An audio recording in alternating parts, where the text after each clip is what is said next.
மூச்சு திணறல், மூச்சு இழைப்பு, குரட்டையால் அவதியா? நுரையீரலை ஆரோக்கியமானதாக்கி எளிதாக சுவாசித்திடுங்கள். தங்கம் 24x7 ஆஸ்துமா சிகிச்சை நாமக்கல் மற்றும் கான்பூர். இந்த புத்தாண்டுக்கு நம்ம பூர்விகால 5000 ரூபாய்க்கு மேல பர்ச்சேஸ் பண்ணி 15 lakh கோல்ட் வவுச்சர் வெல்லும் வாய்ப்பு பெறுங்க. எல்லா மூலையிலையும் கேமரா 20-30 லாரி 10 ஜேசிபின்னு உள்ளுக்குள்ளார ஃபுல்லா லோட் பண்ணி வச்சுட்டு உள்ளுக்குள்ளார ஒரு பெரிய கிணறு மாதிரி தோண்டி அங்க கீழே கல் இருக்குது போல. இவங்க இல்லீகலா 25 ரூபாய்க்கு நீ வாங்க வேண்டிய டிரான்ஸ்பரத்தை நீ 62 ரூபாய்க்கு கொடுத்து கவர்மெண்ட்டுக்கு நஷ்டமாக்கிட்டேன்னு இந்த தியாகி பேசுது. 12 கம்பெனி அண்ணாமலையோட கம்பெனி. திருச்சி புது பஸ் ஸ்டாண்டு பக்கத்துல 100 ஏக்கர் இடம் வந்து அண்ணாமலையோட மனைவி பேர்ல நேரு வாங்கி கொடுத்துருக்காரு. முதலமைச்சர் கூப்பிட்டு இந்த மாதிரி உங்க மேல புகார் வருதுன்னு கேட்டதுக்கு 16 பேர் இது வரைக்கும் எடுத்திருக்கிறேன், நாளைக்கு வந்து நிர்வாகிகளா இருக்கிறாங்க, பாலியல் வழக்கு வாங்கி. இதுல இன்னொரு ஹைலைட்டும் இருக்குது. ராயல் பார்க்குன்னு சொல்லி ஒரு ரியல் எஸ்டேட் லேண்ட். அந்த ரியல் எஸ்டேட் லேண்டோட ஓனர் யாருன்னா சிவகுமார், அண்ணாமலையோட மச்சான். மக்களுக்கு புரியுற மாதிரி சொல்லணும்னா சிவாஜி படத்துல ரஜினியோட கேரக்டர் என்னவோ அதுதான் அண்ணாமலை இங்க பண்ணியிருக்காரு. இதுக்கெல்லாம் எங்க கொந்தளிச்சீர்கள்? இப்ப என்ன சொல்றாரு, துப்பாக்கி என் கையில இருந்துச்சுன்னா நான் சுட்டு போடுவேன் சார், இதெல்லாம் வேற ரத்தம் சார். என்ன ரத்தம்? 2 போக்சோ 18 வயசு கீழே கை வச்சு மாட்டினதுல ஒண்ணு இல்ல 2 போக்சோ வாங்கியிருக்கான். இன்னை வரைக்கும் கட்சி பதவியில இருக்கு. கிங் டிவி நேயர்களுக்கு வணக்கம். இன்றைய நேர்காணலில் நம்முடைய இணைந்திருக்கும் சிறப்பு விருந்தினர் திருச்சி சூர்யா அவர்கள். சார் வணக்கம். வணக்கம். இன்னைக்கு நடிகர் விஜய் அவர்கள், தமிழக வெற்றி கழகத்தின் தலைவர் விஜய் அவர்கள் ஆளுநர் சந்திச்சிருக்காரு. இந்த சந்திப்பை நீங்க எப்படி பாக்குறீங்க? சம்பவம் நடந்து எவ்வளவு நாள் ஆயிடுச்சு? அது 10 நாள் இருக்கும். 10 நாள் என்ன பண்ணிட்டு இருந்தாரு? ஒரு சம்பவம் நடக்கிறப்ப உடனே ரியாக்ட் ஆகணும் ஒரு பொலிட்டிக்கல் லீடர். 10 நாள் இல்லாம இருந்துட்டு வெறும் ஒரு ட்வீட்டை மட்டும் போட்டுட்டு சம்பவம் நடந்து, அதுவும் எனக்கு தெரிஞ்சு சம்பவம் நடந்து ரொம்ப விகரசாயி இந்த படத்துல சொல்ற மாதிரி தூங்கிட்டு இருந்துச்சு. ஆமா எல்லாம் பேசுறீங்களா, இருங்க நான் வரேன் அப்படிங்கிற மாதிரி அவரோட ட்வீட் இருந்துச்சு. சினிமாவில் மட்டும் இல்ல, அரசியல் கட்சி ஆரம்பிச்ச பிறகும் விஜய் வந்து மக்கள் மத்தியில நடிக்கிறாருங்கிறது தான். இல்ல ஒருவேளை நான் வந்தா கூட்டம் கூடிருமோ அப்படின்னு கூட இந்த சாதாரண காரில் வந்திருக்கலாம். கூடட்டும் சார், என்ன சார் பிரச்சனை? ரஜினி நீங்க வந்து எம்ஜிஆரை விட பெரிய சூப்பர் ஸ்டாரா? எம்ஜிஆருக்கு இருந்த ஈர்ப்பை விட உங்களுக்கு மக்கள்கிட்ட இருக்குன்னு நினைக்கிறீங்களா? எம்ஜிஆரே குடிசைகளுக்கு இறங்கினாரு, கிராமங்களுக்கு போனாரு, பட்டி தொட்டி எல்லாம் இறங்கினாரு. உங்களுக்கு என்ன பிரச்சனைன்னு இன்னைக்கு வந்து அண்ணாமலை சொல்றாரு, ராஜ்பவன் ஒரு ஆளுநர் மாளிகைக்கு பக்கத்துல இருக்கிற இடத்துலயே ஒரு பெண்ணுக்கு இப்படி நடக்குதுன்னா அப்படிங்கிறாரு. நாளைக்கு நான் கேட்கறேன், சரி ஆளுநர் மாளிகையில இதுக்கு முன்னாடி நடக்கலையா? நிர்மலா தேவின்னு ஒரு வழக்கு, ஒரு டோட்டலா கேரக்டரே மறந்துட்டீங்க எல்லாரும். அந்த அம்மாவும் ஒரு பல்கலைக்கழகத்தில் ஒரு ப்ரொஃபஸரா இருந்தவங்க. ஆடியோ வெளியில ரிலீஸ் ஆச்சு. கல்லூரியில படிக்கக்கூடிய பெண்களை அட்ஜஸ்ட்மெண்ட்டுக்கு கூப்பிட்டு இன்னைக்கு இந்த சாருங்கிற வார்த்தை யாருன்னு இவ்வளவு பிரச்சனை பண்றீங்களே. சாருங்கிறத விட நாளைக்கு சார் சாருங்கிறத விடுங்க, கவர்னர்னு ஓப்பனா பேசின ஆடியோ வெளில வந்துச்சுல. 3 பேருமே இன்னைக்கு அந்த பல்கலைக்கழகத்தில் இருந்த 3 ப்ரொஃபஸருமே, நிர்மலா தேவி முதற்கொண்டு மீதி 2 பேருமே ரிமாண்ட் பண்ணியிருக்கிறாங்க நீதிமன்றம். 130க்கு மேல விட்னஸ் விசாரிச்சிருக்காங்க. உண்மை நடந்திருப்பதை கண்டறிந்து நாளைக்கு அவங்கள கைது பண்ணி சிறையில் அடைச்சிருக்கீங்கன்னா அப்ப ஆளுநர் எங்க போனார்? நீங்க ஆளுநரை தனிப்பட்ட முறையில் நிர்மலா தேவி சந்திக்க வந்த சிசிடிவி ஃபுட்டேஜ் எல்லாம் ரிலீஸ் ஆச்சு. நீங்க பிஜேபி ஆட்சியில் நாளைக்கு பன்வாரிலால் புரோஹித் கவர்னரா இருந்தப்ப நீங்க போட்டு வச்சிருந்த கவர்னருக்கு இந்த மாதிரி பிரச்சனை வந்தோன்னா இது அமுக்க முடியாது, இது வெடிச்சிடும், இது கண்டிப்பா பெருசா இருந்துருந்தோன்னா அழகா கவர்னரை மாத்திட்டு சப்ஜெக்டை முடிச்சுட்டு போனீங்களே தவிர இன்னும் ஆனால் குற்றவாளிகள் நாளைக்கு தண்டனைக்கு உட்படுத்தப்பட்டார்கள். எதுக்காக பண்ணாங்க? அவங்களும் காலேஜ் பிள்ளைங்களை தானே பண்ணாங்க. ஆமா, இதுக்கெல்லாம் எங்க கொந்தளிச்சீர்கள்? இப்ப என்ன சொல்றாரு, துப்பாக்கி என் கையில இருந்துச்சுன்னா நான் சுட்டு போடுவேன் சார், இதெல்லாம் வேற ரத்தம் சார். என்ன ரத்தம்?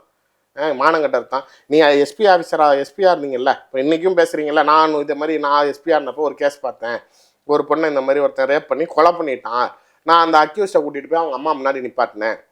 அவங்க அம்மா வந்து நீங்க இவனை கூப்பிட்டு வந்தீங்க, என் பொண்ணை கொடுங்கன்னு கேட்டாங்க. இதனால் பாதிப்படைந்த நான் வந்து பொது வாழ்க்கைக்கு வந்தேன் அப்படிங்கிற லாஜிக்கே இல்ல. முதல்ல நீ நியாயமா புரியலையே. நீ பாதிப்பு அடைஞ்சவங்களுடைய வருத்தத்தை புரிஞ்சுக்கிறேன்னா நீ ஆல்ரெடி நீ அதிகாரத்துல தான் இருக்க. இப்ப விஜய் சொல்ற மாதிரி நான் ஒரு நடிகரா இருக்கேன், நான் மக்களுக்கு நல்லது செய்யணும்னு நினைக்கிறேன், ஆட்சி அதிகாரம் வேணும்னு அவர் சொல்றதுல கூட ஒரு லாஜிக் வச்சுக்கலாம். நீ ஆல்ரெடி யூனிஃபார்ம் போட்டு ஆபீசரா இருக்கிற, பாதுகாக்க வேண்டிய இடத்துல தான் இருக்கிறாங்கிறப்ப அவங்க நீ என்னை பாதுகாக்காம என் பொண்ணு செத்து போச்சே, என் உயிரை கொடுன்னு கேட்டாங்கன்னு இருக்கிற வேலையை விட்டு ஊர்ல இருக்கிறவன் உயிரை எடுக்கிறதுக்கு அரசியலுக்கு வந்தாங்கிற மாதிரி பண்ணானா இப்பயும் கேட்கறேன். சரி, அந்த பாதிக்கப்பட்ட அக்யூஸ்ட் நீ பிடிச்சிட்டு போய் பாதிக்கப்பட்டவங்க முன்னாடி நிப்பாட்ட தானே முடிஞ்சு, துப்பாக்கி எடுத்து சுட்டுப்பிட்டியா சார்? இப்போ சைலேந்திர பாபு அவர்கள் முன்னாடி கோயம்புத்தூர்ல கமிஷனரா இருந்தா, நிறைய பேருக்கு தெரியும். ஒரு டிரைவர் வீட்டில் இருக்கிற டிரைவரே அந்த சின்ன பிள்ளைய எங்க காருக்கு கூப்பிட்டு போறப்ப ஏதோ பண்ணிட்டான். ஃபயர் பண்ணி கொடுத்தாரு என்கவுண்டர், ரைட்டு. இப்போ அந்த ஆஃபீஸர் சொல்லலாம், நாளைக்கு நான் இந்த மாதிரி எந்த விஷயமா இருந்தாலும் இந்த மாதிரி சின்ன பிள்ளைங்க மேட்டர்னா தொடமாட்டேன், செஞ்சிருக்காரு சொல்லலாம். நீ இதுக்கு முன்னாடி என்ன செஞ்ச, இன்னைக்கு நான் அப்படியே துப்பாக்கி கிடைச்சா சார், இதுல உண்மையிலேயே சட்டப்படி என்ன நடவடிக்கை எடுக்கணுமோ அது துரித நடவடிக்கை எடுத்திருக்காங்க. ஒன்று எஃப்ஐஆர் லீக் ஆனிச்சு அப்படிங்கிறது அது எப்படி வேணாலும் லீக் ஆயிருக்கலாம், கம்ப்ளைண்ட் கிட்ட கொடுத்த காப்பியில் லீக் ஆயிருக்கலாம், இல்லை கவர்மெண்ட்டை பொறுத்த வரைக்கும் அது கம்ப்ளீட் சர்வர் தான். இதை ஒன்று வெளியில் ரிலீஸ் பண்ணி அந்த பொண்ணு வந்து அதை திமுக பிரமுகருங்கிறதுனால அவர் மேலே கம்ப்ளைண்ட் கொடுத்ததுனால அந்த பொண்ணை அசிங்கப்படுத்துறதுக்காக நீங்கள் எஃப்ஐஆரை வெளில ரிலீஸ் பண்ணிட்டீங்கன்னு இவங்க பேசுகிறாங்க. சரி, நான் இன்னொரு சப்ஜெக்ட் கேட்குறேன். பொள்ளாச்சி சம்பவம் நடந்துச்சுல்ல, அப்பயும் புகார் கொடுத்த பொண்ணோட ஃபோட்டோ வெளில வந்துச்சு. ஆமாம், எங்கே போனார் அண்ணாமலை? அப்போ அதுக்கு நியாயம் கிடைச்சிச்சா? இப்போ இதுக்காச்சு இப்போ கூட்டணி தர்மத்தில் எதிர்ப்பாங்கல்ல, அதான் அப்போ மட்டும் என்ன தர்மம்? கூட்டணியில் இருக்கிறவன் பொம்பளை மேலே கை வச்சா தப்பு இல்லை, ஏத்தாப்புல இருக்கிறவன் பொம்பளை மேலே கை வச்சா மட்டும் தப்பா? சார், நீங்கள் உங்களுக்கு இருந்த பொள்ளாச்சி சம்பவத்தில் இது வரைக்கும் நியாயம் கிடைச்சதா? நீங்கள் நாளைக்கு ஆட்சியாளர்கள் உங்களுடைய அமைச்சரவையில் இருக்கக்கூடிய ஒரு முக்கியமான அமைச்சருடைய மகன் அதில் சம்மந்தப்பட்டிருக்காங்கிறதுக்காக நீங்கள் ஆட்சிக்கே கெட்ட பேர் வந்தாலும் பரவாயில்லன்னு சொல்லிட்டு துணை சபாநாயகரோடு நீங்க அவ்வளவு தூரம் சப்போர்ட் பண்ணீங்க. நீங்க நாளைக்கு சிபிஐ கிட்ட வழக்க போனதுக்கு அப்புறம் என்னமோ பெரிய நியாயமா விசாரிச்சிருவாங்க, கையை தூக்கிட்டு எல்லா பேரும் காப்பாத்திக்கிறதுக்கு போனீங்கல்ல. அப்பையும் புகார் கொடுக்க வந்த பெண், மற்ற பெண்கள் வரக்கூடாது வெளிப்படையா புகார் கொடுக்கறதுக்குன்னு சொல்லி புகார் கொடுக்க வந்த பெண்ணோட கம்ப்ளீட் டீடைல்ஸை எக்ஸ்போஸ் பண்ணுச்சு கவர்மெண்ட். அதுக்கு நாளைக்கு யார் கேள்வி கேட்டீங்க? இதுல வந்து பர்பஸ்ஃபுல்லா யாரும் எதுவும் செய்யல, சரிங்களா? ஒண்ணு. இன்னொன்று, தனிப்பட்ட முறையில் அந்த பொண்ணோட எஃப்ஐஆர் டீட்டெயிலை நீங்கள் வந்து என்ன அந்த பொண்ணை நெகட்டிவாக நாளைக்கு பண்ணி வச்சுருக்கீங்கன்னு பேசுகிறார் அண்ணாமலை. நான் கேட்குறது, முதல்ல ஐபிஎஸ் ஆஃபீஸரா நீன்னு கண்ணாடி முன்னாடி போய் பார்த்துக்கணும். எஃப்ஐஆர் காப்பிங்கிறது என்ன அப்படின்னா, நீங்கள் உள்ளே வரப்போ ஒரு புகார் எழுதி கொடுப்பீங்க. அந்த புகாருக்கு நாளைக்கு என்னென்ன செக்ஷன் கிளைம் பண்ணணும்னு போட்டுட்டு அவங்க நாளைக்கு போடுற ப்ரீஃபிங்லேயே இந்த ஸ்டேஷனில் இத்தனை மணிக்கு நான் இன்வெஸ்டிகேஷன் ஆஃபீஸராக இருக்கிறப்ப இவருங்கிறவர் இத்தனை மணிக்கு வந்து இவங்க மேலே புகார் கொடுக்கணும்னு வந்தார், கீழ்கண்ட விவரங்கள் அப்படின்னு சொல்லி அவங்க லெட்டரில் என்ன இருக்கோ அதை அப்படியே இறக்கணும். இதுதான் எஃப்ஐஆர். ஆமாம். இல்லை, இப்போ இந்த ஞானசேகரனுங்கிற கேரக்டரை இவங்க எல்லாம் எப்படி சொல்கிறாங்கன்னா, பைக்கில் நாளைக்கு ரோட்டில் போகிறவன் பைக்கை ரோட்டில் நிப்பாட்டிட்டு அந்த செவுத்துல இந்த ஓட்ட வழியாக உள்ளே வந்து அந்த பொண்ணை மிஸ்யூஸ் பண்ணிட்டாங்கிற மாதிரி இவங்க பேசுகிறாங்க. அதான் படிக்க வந்த மாணவர்களை இப்படி மிஸ்யூஸ் பண்ணால் அப்புறம் எப்படி நாளைக்கு படிக்க வரும்? நான் வெளிப்படையாக பேசுகிறேன், கேமராக்கள் எல்லா காலேஜ்லேயும் இருக்கும். ஆமாம், கண்டிப்பாக இருக்கும். எல்லா ஸ்டூடெண்ட்ஸுக்கும் கேமரா எங்கே இருக்குது, கேமரா எங்கே இல்லைன்னு தெரியும். ஒதுக்குப்புறமாக ஒதுங்குதுங்கிறப்பயே முதல்ல இது ஏன் நாளைக்கு ஃபஸ்ட்டு அந்த கேள்வி வருது. காவல்துறையில் சொல்கிற மாதிரி 76 கேமராக்கள் இருக்குது, அதில் 58 கேமரா வேலை செய்யுதுன்னு சொல்கிறாரு கமிஷனர். ஓகே, கேமரா இருக்குது, செக்யூரிட்டிஸ் இருக்காங்க, 130 பேர் இருக்காங்க, 42 பேர் ஷிஃப்ட் மாற்றி 3 ஷிஃப்ட் பார்க்குறாங்கிறப்ப ஹைலி செக்யூர்டாக தான் இருக்குது. அந்த பாதிக்கப்பட்ட இடத்தையே நீங்கள் பார்த்தீங்கன்னா தெரியும், ஒத்தையடை பாதை மாதிரி இருக்குது, 2 பக்கட்டும் ஃபுல் புதர் இருக்குது. ஆமாம். 10:30 மணிக்கு ஒரு படிக்கிற பொண்ணுக்கும் ஒரு பையனுக்கும் அந்த புதருக்குள்ளார என்ன வேலை? இதுதான் பிரைமரி ஃபேக்டர். என்னையை பொறுத்த வரைக்கும் நீங்கள் ஒழுக்கமாக இருந்தால் மற்றவர்கள் உங்களே கையெடுத்து கும்பிடுவாங்க. இப்போ எங்கள் அப்பாவே எங்கள் அக்காங்க கிட்ட சொல்கிறப்ப 5 பேர் தெருமுனையில் நிற்கிறானா, நீ பாட்டுக்கு எனக்கு என்னன்னு நீ அமைதியாக போயிட்டனா ரோட்டில் போகிற எல்லா பொம்பளையும் பசங்க வம்பளுக்க மாட்டான். நீ அவன் என்ன பண்ணுறான்னு பார்க்கறதுக்கோ இல்லை அவன் பண்ணுறதுக்கெல்லாம் நீ அட்டென்ஷன் கொடுத்தனா தான் உன்னை திரும்ப ஏதாவது பண்ணுவான். நீ ஒழுக்கமாக இருந்தனா அவன் ஒழுங்காக இருப்பான். அதனால நீங்கள் எப்பயுமே நாளைக்கு நம்ம உண்டு நம்ம வேலை உண்டுன்னு இருக்காங்கிற மாதிரி நீங்கள் என்ன செய்கிறீங்கிறது தான் இருக்குது. இது ஒரு பப்ளிக், அவங்களுக்குன்னு ஒரு நிம்மதி இல்லையா, அவங்களுக்குன்னு ஒரு பிரைவசி, அதுக்குன்னு லவ் பண்ணக்கூடாதுன்னா இப்போ பீச்சில் எல்லாம் அவுத்து போட்டுக்கிட்டு நாளைக்கு கிடக்குதுங்க, அதெல்லாம் நாளைக்கு பிரைவசின்னு எடுத்துக்குவீங்களா? பப்ளிக்கில் என்ன செய்யணும், ப்ரைவேட்டில் என்ன செய்யணும்னு உனக்கு அப்படி நாளைக்கு இருக்கணும்னு தோணுதுன்னா, நாளைக்கு உங்களுக்கு விருப்பமாக இருக்குது, நம்ம மனமுத்து தான் 2 பேரும் இருக்கிறோன்னா போய் ஹோட்டலில் லாட்ஜில் ரூம் போட்டு தங்குங்க. அதான் ஓயோலலாம் 1 மணி நேரத்துக்குலாம் ரூம் கொடுக்குறானா, போங்க. ஏன் உங்களுக்கு அந்த ஓயோவை இந்த பீச்சில் தான் ஓயோவுக்கு கூட ரூம் கொடுக்க முடியாதவங்களாம் கூப்பிட்டு வந்துக்கிட்டு அங்கே உட்காந்துருப்பாங்கிற மாதிரி காலேஜுக்கு நீ படிக்க போனியா என்ன செய்ய போன? கேம்பஸுக்குள்ளார எனக்கு இப்படி நடந்துருச்சுன்னு இல்லை கேட்டால் நீங்கள் என்னங்க மாணவி இவ்வளோ தைரியமாக கம்ப்ளைண்ட் கொடுத்துருக்கு, ஆனால் அந்த மாணவியை குற்றா சாட்டுறீங்களே அப்படின்னு சொல்லி எல்லாரும் கேட்குறாங்க. சார், முதல்ல சம்பவத்தை பேசி தானே சார் ஆகணும். நீங்கள் புகார் கொடுக்க வந்த வரைக்கும் மகிழ்ச்சி தான், சந்தோஷம் தான், இல்லைன்னு சொல்லலை. ஆனால் நான் அங்கே சம்பவங்கள் நடந்ததா சொல்கிறாங்க. அந்த பொண்ணு அவன் வற்புறுத்தினதை மீறி கையை தாண்டிக்கிட்டு வெளியில் வந்து புகார் கொடுக்கல, அவனோடைய தேவைகளுக்கு அவங்க இணங்கினாதான் சொல்கிறாங்க. ரைட்டா? இது ஃபஸ்ட்டு பிரச்சனை. ஆமாம். இவங்க என்ன செய்கிறாங்க, அவன் வந்து உள்ளே போயிட்டு வீடியோ எடுத்திருக்கான், இவங்க 2 பேர் ஒன்றா இருந்தது. இதை வச்சு மிரட்டி அந்த பையனை பற்றி விட்டு அதுக்கப்புறமேலு தன் தேவைக்கு இந்த பொண்ணை பயன்படுத்திக்கிட்டாங்கிறாங்க. சார், இதில் நிறைய கான்ட்ரவர்சியல் ஃபேக்டர் இருக்குது.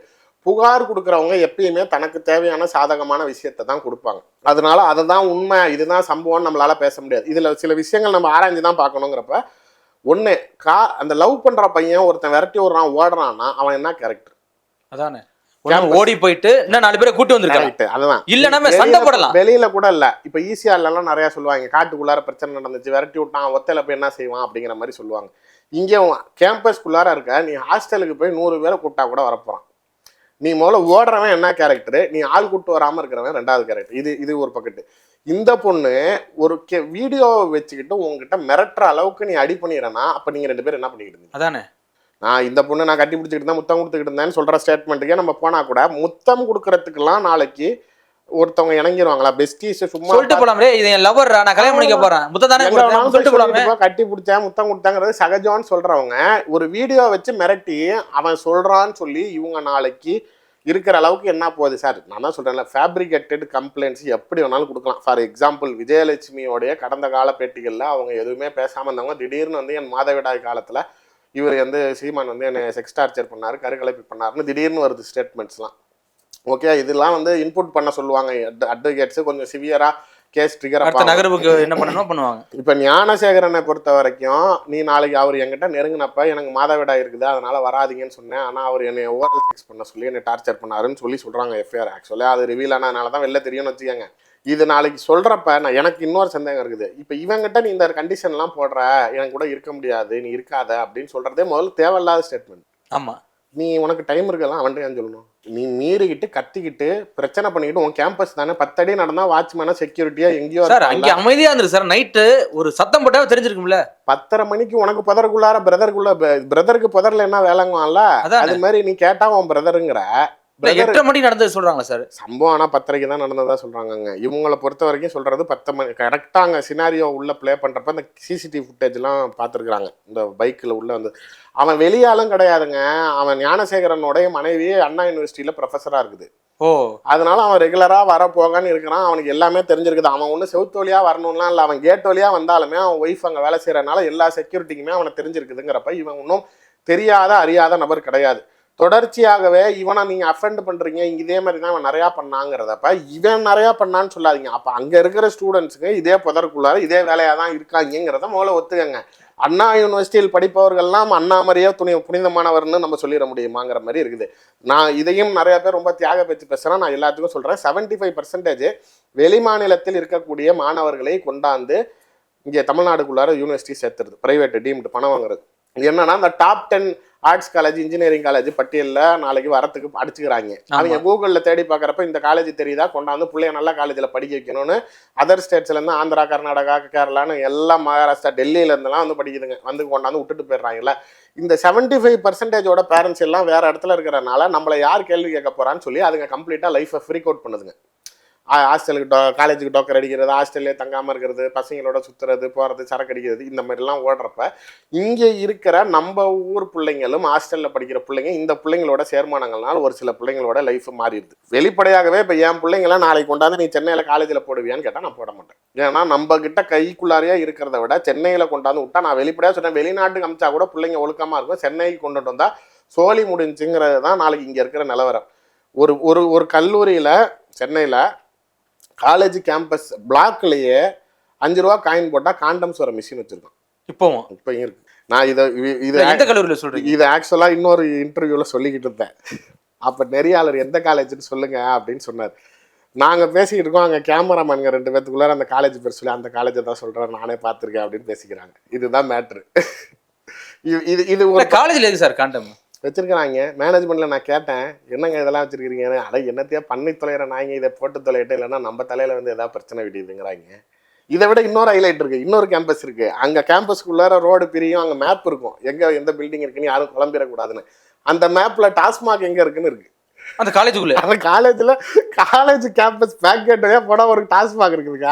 அந்த காலேஜ் போர்டு உள்ள எதுங்க போனால் என்னென்ன இருக்குன்னு காட்டுறதுக்கு மேப் போட்டிருக்காங்க. அதில் டாஸ்மாக் எங்கே இருக்குன்னு மேப்பில் இருக்குது. திருச்சி சூர்யா சொன்னதுக்கு அப்புறம் எல்லா காலேஜ் தேட போகிறாங்க.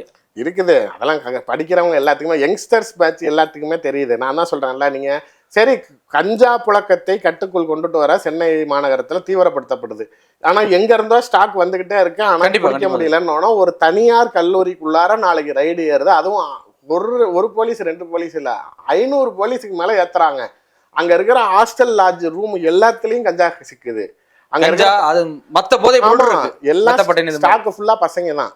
அங்க இருந்து தான் அவங்க விக்கிறாங்க. பொண்ணுங்களும் சார், அதான் எல்லாமே பொண்ணுங்கள் சார்.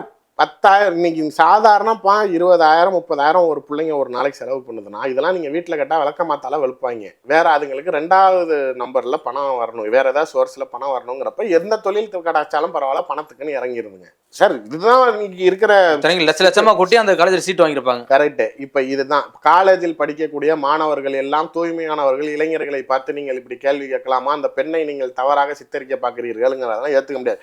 10 பிள்ளைங்க இருக்குதுன்னா ஒன்று ஒழுக்கங்கட்டு இருக்குன்னா அது ஒழுக்கங்கட்டு போய் ஏன் இருக்குதுன்னு கேட்க தான் செய்வான். இதில் நிறைய அரசியல் சிச்சுவேஷன்ஸ்குள்ளார ட்ரிகர் இருக்குது. என்ன அப்படின்னா ஞானசேகரனையே திமுக காரன்னு சொல்லி முரசொலியில் வந்த பத்திரிகையும் ஒரு கட்சி நோட்டீஸையும் அண்ணாமலை காட்டுறாரு. பட் ஆனால் அந்த ஞானசேகரன் வேற ஆள். ஆமா, ஓகே, இவர் தான் அப்படின்னு சொல்லி நான் தாங்க ஞானசேகரன் அப்படின்னு ஒருத்தர் சொல்லியிருக்காரு. இப்போ இதில் விஷயம் என்ன, இதில் இவங்க அரசியல் செய்கிறாங்கிறதுக்கு நமக்கு இதில் ஒரு பெரிய எடுத்துக்காட்டு என்ன அப்படின்னா, கரெக்டாக நீங்கள் கவனித்து பார்த்தீங்கன்னா தெரியும், அவர் ஹோட்டல் வச்சிருக்காருன்னு அவனும் சொல்ல மாட்டேங்கிறான், அவர் பிரியாணி கடை வச்சிருக்காருன்னு சொல்ல மாட்டேங்கிறான், அவர் பீஃப் பிரியாணி விற்கிறாருங்க. பீஃப் பிரியாணி, அதுவும் ரோட்டு கடை. நீ ஏன் பீஃப்னு அழுத்தம் கொடுக்குற அப்படின்னா திமுக காரன் பீஃப் விற்கிறான், திமுக காரன் பீஃப் விற்கிறான் அப்படிங்கிறப்ப அதை கம்ப்ளீட்டாக ஒரு கிரைட்டீரியாக்குள்ளார இவங்க இப்படி தான் அவங்களோட அந்த பீஃப் சாப்பிட்றவன் தான் இப்படி பண்ணுவான், இல்லை பீஃப் விற்கிறவங்க ஒரு லோ கம்யூனிட்டி பீப்புள், இல்ல இந்த ஜாதியில இருக்கிறவங்க தான் அதை சாப்பிடுவாங்கங்கிற மாதிரி ஒரு பிராண்ட் ஜாதிகாரன் தான் இப்படி பண்ணுவாங்க அப்படிங்கிற இதுதான் அவங்களோட ஒரு தொழில் செய்யறதையே அவங்க எப்படி அதை திரிச்சு அந்த வார்த்தையை அழுத்துறாங்க. சேட்டலைட் சேனல்ஸ் வரைக்கும் அதை அழுத்துறான், பீஃப் பிரியாணி. ஏன் நீங்க அழுத்துறீங்க சார்?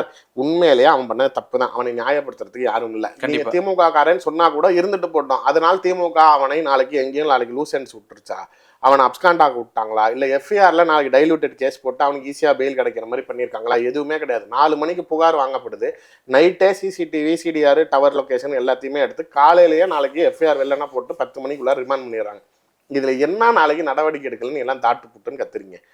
அண்ணாமலையோடைய பேட்டியை எல்லாரும் கொஞ்சம் உற்று நோக்குனீங்கன்னா தெரியும், தன்னிலை இழந்த அந்த இன்டர்வியூவில் அவர் இருந்தார். ஏன்னா நான் அவருடைய எல்லா இன்டர்வியூலையும் கூட இருந்திருக்கிறேன், எனக்கு அவர் எப்படி பேசுவார் என்ன பண்ணுவார்னு தெரியும். பத்திரிகையாளர்கள்ட்ட கோவப்படுறப்ப கூட பத்திரிகையாளர் ஒம்பளுப்பாரே தவிர தன்னிலை இழந்து சாதாரண விஷயத்துக்கு அப்படியே ரைஸ் ஆக மாட்டார். என்ன மேட்டர், இது ரொம்ப ரைஸ் ஆனாரு சார், காரி துப்புறாரு, மட்டங்கிறாரு, நாளைக்கு வந்து இது என்ன வெங்காய பதவிங்கிறாரு. அப்புறம் ஏன் இருக்கிற வெங்காய பதவி தானே, ஏன் இருக்கிற நாளைக்கு இதெல்லாம் ஏன் அவர் பேசினாரு அப்படின்னா அந்த ரைடு அவரை படுத்தின பாடு. அவருடைய மச்சானோட இதுல ரைடு போனது நாளைக்கு அவர் படுத்தின பாடுங்கிறப்ப அந்த பதட்டத்தின் உச்சம் தான் அந்த இன்டர்வியூவில் வெளிப்படுத்தினது. அவருக்கு ஏதோ ஒரு விஷயம், அண்ணாமலையை நான் பல தடவை நம்ம இன்டர்வியூலேயே சொல்லியிருக்கேன், அவர் ஒரு விஷயத்தில் எக்ஸ்பர்ட், பேசும் பொருளாக இருக்கிற ஒரு விஷயத்தை ஈஸியாக எப்படி இன்னொரு விஷயத்தை வச்சு டைல்யூட் பண்ணணும் அவர் ரொம்ப தெளிவாக தெரியும். அவர் நேரத்துக்குன்னு பார்த்து வேற எதுவும் பெருசாக சிக்கலை, இந்த பொண்ணு தான் சிக்கிருக்கு, அது சிக்கனதை வச்சுக்கிட்டு நாளைக்கு இவர் இதுக்கு முன்னாடிலாம் நாளைக்கு மற்ற வன்கொடுமைக்கு பாலியல் வன்கொடுமைக்கெல்லாம் குரல் கொடுக்காதவர், உரிமை கொடுக்காதவர், நியாயமாக பார்த்தா துப்பாக்கி இருந்தா சுட்டுப்படுவேன்னு சொல்றவர் AK-47 வாங்கிட்டு வந்து பிஜேபியில இருக்கிறவங்கள தான் சுடணும். நான் லிஸ்ட் எடுத்துக்கிட்டேன், இப்போ நாளைக்கு ட்விட்டர்ல போட போறேன். 16 பேர் இது வரைக்கும் எடுத்திருக்கிறேன். நாளைக்கு வந்து பிஜேபியில நிர்வாகிகளா இருக்கிறாங்க, பாலியல் வழக்கு வாங்கி மாநில நிர்வாகிகள்லாம் இருக்கிறாங்க. அப்பா நாளைக்கு எங்க திருச்சி மாவட்டத்திலே இளைஞரணி மாவட்ட செயலாளராக ஒருத்தர் இருக்கிறான், 2 போக்சோ 18 வயசு கீழே கை வச்சு மாட்டினதுல ஒண்ணு இல்ல 2 போக்ஸை வாங்கியிருக்கான். இன்னை வரைக்கும் கட்சி பதவியில இருக்கு, இதுல மாநில பொறுப்பாளர். ஆமா, ஏங்க இவர் பேட்டி கொடுக்குறப்ப பக்கத்துல இருக்கிறாரு AP முருகானந்தன், கட்சியோட மாநில பொறுப்பாளர். அவருடைய மனைவியை கொலை பண்ணி நாளைக்கு அவர் மேல இருக்குது murder case dowry case, dowry கேட்டு நாளைக்கு அந்த அம்மா கொடுக்கலன்னு சொல்லி கொலை பண்ணி அது செத்ததுக்கு அப்புறமேல கூட அந்த அம்மா மேல இருக்கிறது 1.5 ஏக்கரா அவங்க அப்பா செத்துட்டாருன்னு பொய்யா டாக்குமெண்ட் கிரியேட் பண்ணி அந்த இடத்த இவர் பேர்ல மாத்திக்கிட்டாரு. ஓஹோ, தூய்மையான பக்கத்துல வச்சுக்கிட்டு ஞானசேகரன் எடுத்து துப்பாக்கி எடுத்து அது இல்ல. நீங்க அதுல நல்லா கவனிச்சீங்கன்னா தெரியும், ரகுபதி சட்டத்துறை அமைச்சரை பேசுறப்ப எங்க அம்மா அதுக்குதான் என்ன நேர்ந்து விட்டுருக்கா உங்ககிட்ட இது பண்றதுக்கு அப்படின்லாம். அதாவது அவராவே இல்ல சார், சீரியஸா சொல்லணும்னா அவரோட இன்டர்வியூவை பார்த்தா அதான் தடுமாற்றாயிட்டாரு அவர் இல்ல. அதே மாதிரி இந்த வேண்டுதல் வெளிப்படுத்துறது, இந்த சாட்டையில அடிச்சுக்குவேன், நான் வந்து செருப்பு போட மாட்டேன் அப்படிங்கிறது எல்லாமே வேற ஏதாவது. நீங்க அந்த இன்டர்வியூ இன்னொன்னு கவனிச்சீங்கன்னா தெரியும், எது வேணாலும் கேளுங்க நான் பதில் சொல்லுவேன், எது வேணாலும் நான் புள்ளி நான் கம்ப்யூட்டரை வாயில வச்சுக்கிட்டு அலையிறேன்னு பேசுவார்ல. அப்படி இருக்க அவர் அண்ணா இதை பத்தி மட்டும் பேசுவானா, இதுதானா இப்ப பெரிய சென்சேஷன், வேற எதுவும் பேசாதீங்கண்ணா, வேற எதுனா ரைடை பத்தி பேசுறாதீங்க, ஏன் பேச மாட்டேங்கிறீங்க?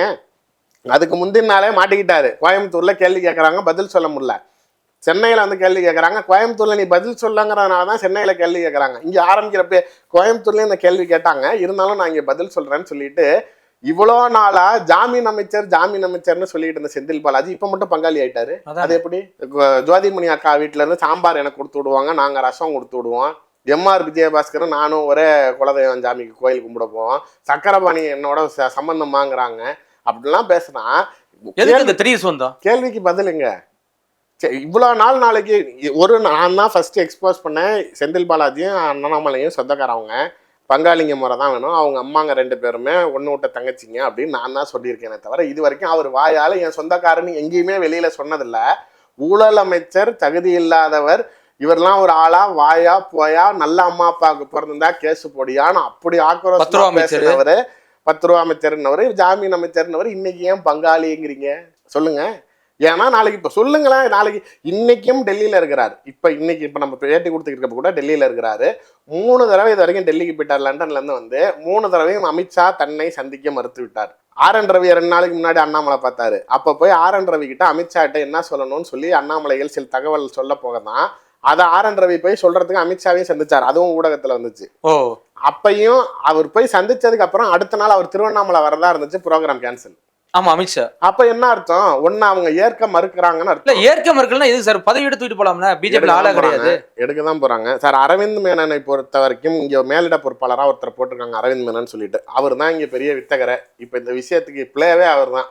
இவர் இதற்கு முன்னாடி மத்திய பிரதேசத்தோடைய அமைப்பு பொதுச் செயலாளராக இருந்தார் 15 வருஷம். 3 முறை ஆட்சி அமைச்சதுக்கு காரணம் இவர் தான். ஒடிசாவோட இன்சார்ஜா இருந்தார் இவர் தான். இப்போ மகாராஷ்டிரால 96 சட்டமன்ற தொகுதிக்கு பொறுப்பாளராக இருந்து 82 சட்டமன்ற தொகுதி ஜெயிச்சு கொடுத்துருக்காரு. ஸோ எங்கெல்லாம் பிஜேபி வரவே வராதுன்னு சொல்கிறோமோ அந்த இடத்துல அரவிந்த் மேனனை விட்டா கொண்டுட்டு வந்துருவாருங்கிற அளவுக்கு பிரைம் மினிஸ்டர் வரைக்கும் நேரடியாக ஒரு நல்ல முக்கியத்துவம் வாய்ந்த ஒரு நபரை தமிழ்நாட்டின் மேலிட பொறுப்பாளராக லண்டனுக்கு போகிறதுக்கு முன்னாடியே போட்டாங்க. இவர் அவரை போடாதீங்கன்னு சொல்லி பிரச்சனை பண்ணார், அதையும் மீறி போட்டாங்க. இவர் இந்த லண்டனுக்கு போன 3 மாதத்தில் கட்சி ஏன் வழங்காமல் இருக்குது, என்னென்ன பிரச்சனைகள், என்னென்ன சூழ்நிலைகள்னு இவர் எடுத்த லிஸ்ட்டில் இவர் நாளைக்கு உண்மையிலேயே சொல்லணும்னா இவர் என்ன அங்கே மேலே கொடுத்த ரிப்போர்ட், அரவிந்த் மேனன் கொடுத்தது மக்களுக்கு புரியுற மாதிரி சொல்லணும்னா, சிவாஜி படத்தில் ரஜினியோட கேரக்டர் என்னவோ அதுதான் அண்ணாமலை இங்கே பண்ணியிருக்காரு. கருப்பு பணம் உள்ள முதலைகளை எல்லாத்தையும் கண்டுபிடிச்சி பாதி என்கிட்ட கொடுத்துரு, இல்லைன்னா மொத்தத்தையும் ஐடி கிட்ட போட்டு விட்டுருவேன் அப்படிங்கிற மாதிரி சிவாஜி எப்படி பணத்தை வாங்கி நாளைக்கு பணக்காரர் ஆவாரோ அதே வேலையை இவன் கட்சி பேரை வச்சுக்கிட்டு இடி ஐடி நாளைக்கு நீங்களும் என்ன செந்தில் பாலாஜி எம்பி எலெக்ஷன் வரைக்கும் ஜெயிலில் இருந்தால் தான் இங்கே ஜெயிக்கும், நாளைக்கு ஜி ஸ்கொயருக்கு ரைடு விடுங்க, மணல் குவாரிக்கு ரைடு விடுங்க, நாளைக்கு மார்டின் லாட்டரி ரைடு விடுங்கன்னு இவர் எல்லாத்தையும் மிரட்டுறதுக்கு நாளைக்கு கட்சி வளர்ச்சிக்காக நம்ம இதெல்லாம் செய்யறாரு கேட்கறாருன்னு எல்லாத்தையும் செஞ்சு கொடுத்தோம். ஆனால் உண்மையிலேயே இதனால் கட்சி வளர்ச்சி அடையவுள்ள அண்ணாமலை தான் வளர்ச்சி அடைஞ்சிருக்காருன்னு சொல்ல போக இது அமித்ஷா கிட்ட இந்த தகவல் போக அமித்ஷாவுடைய ஒப்புதலோட நிறைய பேர்த்துக்கு தெரியும் ஒரு ஐடி ரைடு ஒரு இடத்துக்கு போகிறதுக்கு முன்னாடி அமைச்சருடைய ஒப்புதல் இல்லாமல் வர முடியாது. ஸோ ஃபினான்ஸ் மினிஸ்டர் இதுக்கு அட்டஸ்ட் பண்ணி ரைடுக்கு பர்மிஷன் கொடுத்ததே நிர்மலா சீதாராமன் தான். பிஜேபி வரலாறுல இந்தியாவில் எந்த மாநிலத்திலும் பிஜேபியோடைய மாநிலத்தில் அவங்க கூட நினைக்கலாம்ல நிர்மலா சீதாராமன், நான் வந்து ஃபினான்ஸ் மினிஸ்டர் இருக்கேன், என்னால ஒரு சம்பாதிக்க முடியல, ஒரு மாநிலத்தில் ஒரு எப்படி இந்த அளவு அந்த அம்மாவுக்கு வந்து அன்னபூர்ணா மேட்டர்ல இருந்தே காண்டு.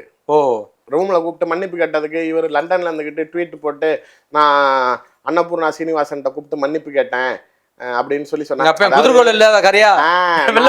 கூப்பிட்டு பேசுனதுக்கு நீ அவர்கிட்ட கூப்பிட்டு மன்னிப்பு கேட்கறனா அப்ப நாங்க 2 பொம்பளைங்க பண்ணது தப்புங்கிறியான்னு தானே அர்த்தம். அந்த அம்மாவுக்கு அந்த காண்டு இருந்துச்சு. எதுக்கு லண்டன் காமிச்சது, நீ ஏன் இங்க வேலை பாக்குற? எதிர்பார்க்கவே இல்லை, நேரா உள்ள புந்துட்டாங்க. உள்ள புந்து ரூமுக்குள்ளார ஃப்ரீஸ் பண்ணி நாளைக்கு எல்லா செல்போனையும் வாங்கி 4 நாள் வெளியில விடல, சாப்பாடுலாம் வாங்கி கொடுத்து அங்கேயே வச்சுதான் விசாரணை பண்ணியிருக்காங்க. வெளியில பிரஸ் நோட்டே கையகப்படுத்தப்பட்ட விஷயங்கள் வெளில வந்துருச்சு. இப்போ மார்டின் வீட்டுக்கு ரைடு போனதெல்லாம் வெளியில என்ன மாட்டுச்சுன்னு சொல்ல, ஆனா இங்க என்ன மாட்டுச்சுன்னு ஐடில இருந்து பிரஸ் நோட்டே வெளியில வருதுன்னா அப்ப என்ன அர்த்தம், பப்ளிக்கு தெரியட்டுங்கிறாங்க. கண்டிப்பா 10 கோடி ரூபா பணம் வந்து ரொக்கமாக கைப்பற்றப்பட்டிருக்கு, 240 கோடி ரூபா வந்து வரி ஏய்ப்பு செஞ்சிருக்காங்கிறாங்க. இவங்க என்ன பண்ணிருக்கிறாங்க, 100 அடிக்கு சீரியஸா அந்த இன்ஃப்ராஸ்ட்ரக்சரை பார்த்தீங்கன்னா பயந்துருவோம். 100 அடிக்கு செவுரு, செங்கல் ஃபேக்டரி வச்சிருக்காங்க, எதுக்கு அவ்வளவு பண்ணணும்? 100 அடிக்கு செவுரு, எல்லா மூலையிலையும் கேமரா, 20-30 லாரி, 10 ஜேசிபின்னு உள்ளுக்குள்ளார ஃபுல்லா லோட் பண்ணி வச்சுட்டு உள்ளுக்குள்ளார ஒரு பெரிய கிணறு மாதிரி தோண்டி மச்சானுக்கு மட்டும் இல்லை நிறைய பேருக்கு தெரியாத தகவல் சொல்றேன். 4 நாள் மட்டும்தான் மச்சானுக்கு ரைடு நடந்துச்சு. அதுக்கப்புறம் 6 பேர்கிட்ட இப்போ வரைக்கும் நடந்துகிட்டு இருக்கு. இவங்க என்ன பண்ணியிருக்கிறாங்க அப்படின்னா முருகருடைய நவபாசன சிலையில இருந்து கொஞ்சம் கொஞ்சமா சுரண்டி தேய்ச்சி எடுத்திருக்காங்க. அதை வெளிநாடுக்கு காசுக்கு வித்து அந்த காசு யாருக்கு வந்திருக்குன்னா சித்திரப்பட்டி செந்தில்குமார் அக்கௌண்ட்டுக்கு வந்திருக்கு. நான் உண்மையிலேயே நான் நினைச்சது அவர் சாட்டையில அடிச்சுக்கிறப்ப அவர் மைண்ட்ல என்ன தெரியுமா ஓடி இருக்கும், ஐபிஎஸ் பதவியை ராஜினாமா பண்ணுவியா, பிஜேபியில வந்து சேருவியா, எம்பி சீட்டு கேப்பியா இவங்க எல்லாமே வந்து தப்பா? அப்படின்னு சொல்லி அவருக்கு நீ எடுத்த முடிவுக்கெல்லாம் அவர் சொல்லி சொல்லி அடிச்சுக்கிட்ட மாதிரி. மூச்சு திணறல், மூச்சு இழைப்பு, குரட்டையால் அவதியா, நுரையீரலை ஆரோக்கியமானதாக்கி எளிதாக சுவாசித்திடுங்கள். தங்கம் 24x7 ஆஸ்துமா சிகிச்சை நாமக்கல் மற்றும் கான்பூர். இந்த புத்தாண்டுக்கு நம்ம பூர்விகால 5000 ரூபாய்க்கு மேல பர்ச்சேஸ் பண்ணி 15 லேக் கோல்ட் வவுச்சர் வெல்லும் வாய்ப்பு பெறுங்க.